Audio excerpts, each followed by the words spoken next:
Coach, I know you emphasized a lot of different things in practice yesterday. A couple of things I heard you talking about a lot were offensive rebounding and paint touches. It seemed like you guys did a pretty good job both those things tonight. You know, I thought we were a little quick to pull the three. You know, got off to a poor start shooting the three, but it's important that we get there, and obviously rebounding is the key, because, you know, we really thought they'd show us some zone, which they did. Maybe thought they'd see a little bit more than we did, but we didn't want that to slow us down from into the offensive glass. And I thought our pace early getting down the floor was really good for us. I thought that was good, but it's important that we do try to get those paint touches, and obviously when you're not shooting the ball the way we started the game, it's really imperative that we come up with some offensive rebounds. How were y'all able to make the spacing work with Felix and Cade out there at the same time? Well, you know, Cade can play all over the court, really, and, you know, the more and more he's out there, you guys are watching him develop right in front of you, where he's feeling more and more at ease and doing some things. And I think offensively, the fact that those guys have competed against each other from day one, since Felix got here all summer.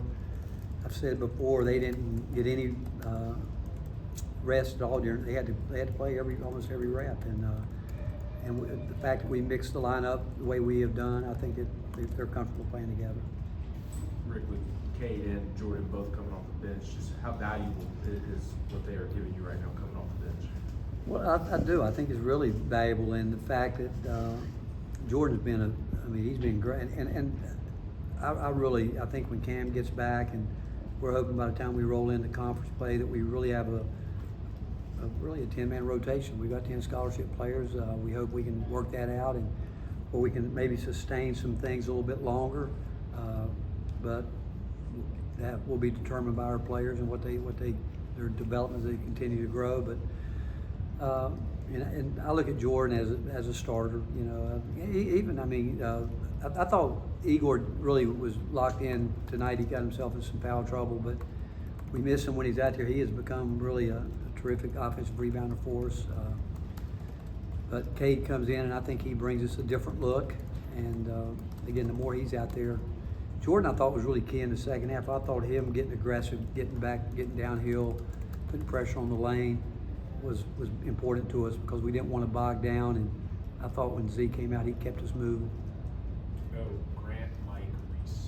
What's it say about this offense or this team to go 2-15 in the first half from three, and then 8-14 in the second half? Well, we probably should have been 2 for 10, probably. Again, I know 3 or 4 off the top of my head that I just thought we got anxious, and but you know, it's a fine line, Grant. You know, where we're really trying to. We want our guys to play free. We want them to play, you know, and I know how hard we work. You know, I know how well I think we can shoot the ball. I was a little worried today because I was sitting watching us shoot around, and man, we were making shots.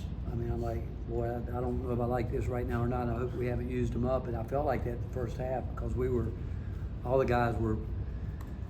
That's something, you know. Obviously, I'm sitting there watching them a lot, and but they listen. You know, we came out and started talking about, again, paint touches, getting there, inside out, trying to get better looks, and we do feel at some point in time we're gonna make some. You know, we're going to start making some shots, and then. But I thought you got to give Syracuse a lot of credit early too. I thought they really guarded. I thought they were very physical. I thought they did to us what we like to do to people. They were blowing up some of our screening actions. We weren't setting good screens early at all, anywhere really with any consistency. And with that, then they were just like Chaz pushing them out. I mean, there's a gap. I was watching some film at halftime. There was gaps like that if you do that, you're not going to get free. And but we did do a little bit better job to start the second half screening. Rick, with Cade, it looks like he's playing the exact type of role that his skill set is cut out for. Is that the case? And what does it take for a player to fully lean into who they are and doing it well? Well, he is. And again, you know, a lot of credit to Coach Polinsky. You know, he watched Cade, knew him, evaluated him at a level, and has what he saw in Cade was a big time competitive spirit, and a guy that was willing to get better. You know, he played football for a long time. Both he and Bishop football guys, and I think their mentality. I mean, Bishop competes when he's out there just like Cade. They're competitors, and obviously we knew that if he would work and get better. Like a year ago, I mean, I could sit here today and say, you know, I wish we would have redshirted him a year ago. That was the plan actually coming in.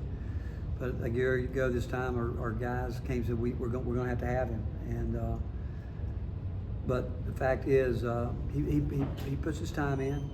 When you do the process, when you can really understand, and what you said is a key thing with guys early, understanding that they've got to bring something early, and then their games get expanded. But we've got to count on certain things with Cade or Bishop or whoever, and it gets down to the more consistently you get doing certain things, you earn trust. Not only, I think, with your coaches and teammates, but more importantly with yourself. You realize, I got this now. Now I can take another step, and we've watched Cade do that. So Reese, Cade, Ryan, coach, kind of going off that in the back here. How do you get Cade to consistently play like this with that energy that he had today?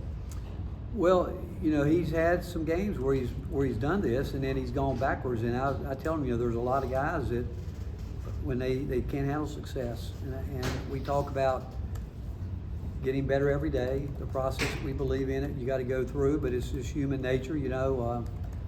I'm sure these guys on social media and people really start telling them this, that, whatever, and you can't let down. I mean, I don't think we've got. Again, I don't think there's very many players that play the game that can afford to let down if they really want to be good, because you start letting down and not going at it with everything you have every day with the idea you got to get better. And where these guys want to eventually be when they're done with college, they all have a long way to go. And to get there, it's a part of that process is learning how to make yourself work even when you have success. How can I continue to get better? And it's hard because it's human nature when you start feeling good about yourself. And I've told him before, before, I think it might have been not this game, but the game before, I asked if he knew anything about a proud peacock and what a proud peacock becomes. And we know that it becomes a feather duster. So I said, if what you did today is big to you, that means you haven't done anything to get better. And I don't think Cade's any different than anybody else. I've seen it happen to a lot of players, and they go through it, then you ask them why, and you talk about it afterwards, but they will always have that one answer that coaches hate to hear, I don't know. And that's the question you're always trying to figure out, that they do know why there is slippage and inconsistency.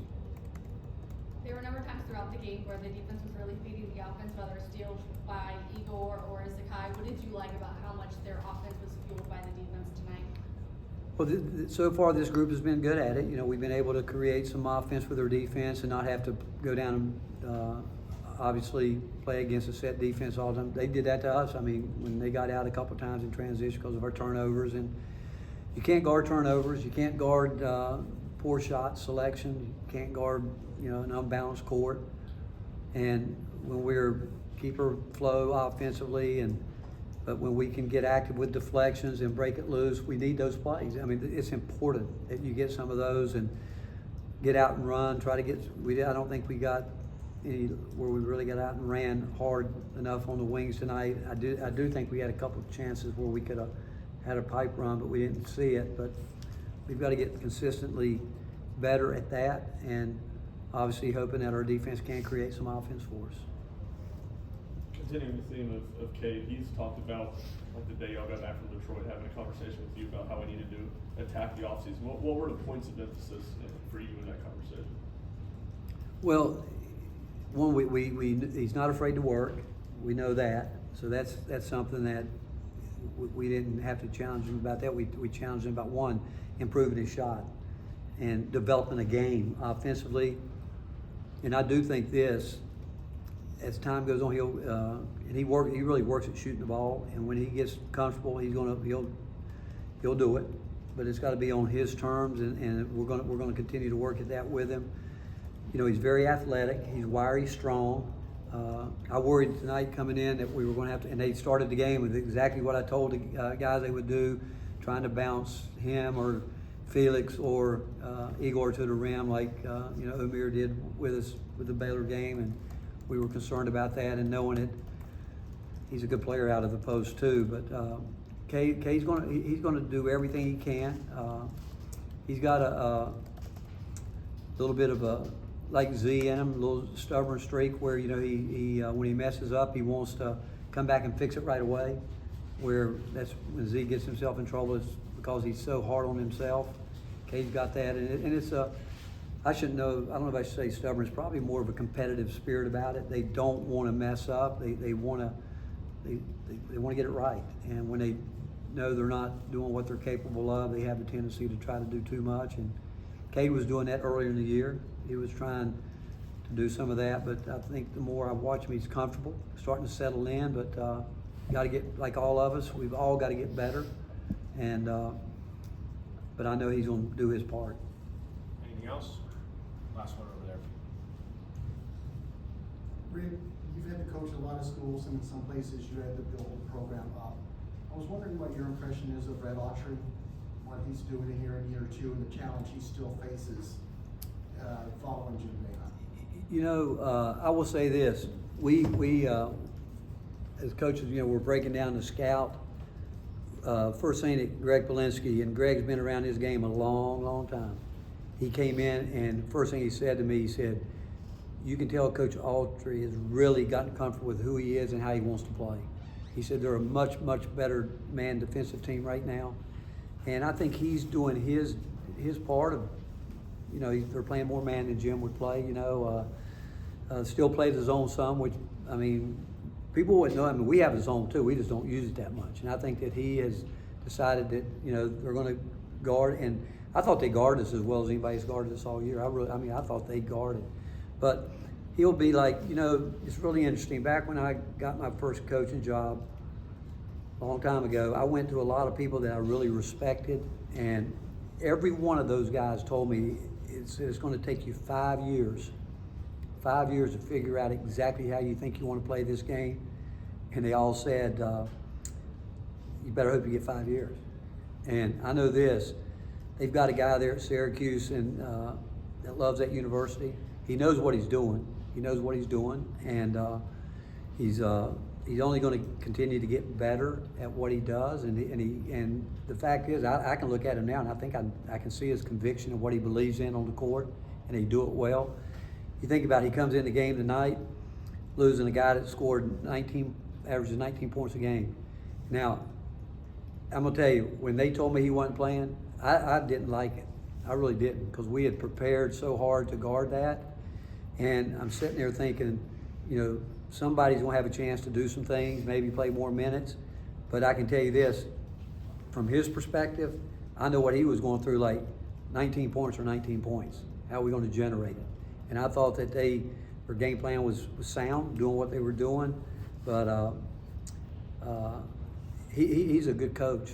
I'm telling you, he's a really good coach. And I would say this, thinking about my second year in coaching, he's lucky that he's got a great mentor in Jim Boeheim, who I know Jim is dying to see him continue to carry on that program and what they built there. And that's a great thing for him. I was lucky my second year that I got to go to Providence, and fortunate to have Dave Gavitt in the Big East office there, where I got to spend time with Dave and help me through some things. And not that Red Autry needs any of that, but I look back and that was helpful to me. But they've got the right guy there, and he's going to get the job done. There's no question in my mind. He's getting the job done, and he'll continue to do what he needs to do. Thanks, Coach. All right, good to see you. Thanks, Coach. Amen.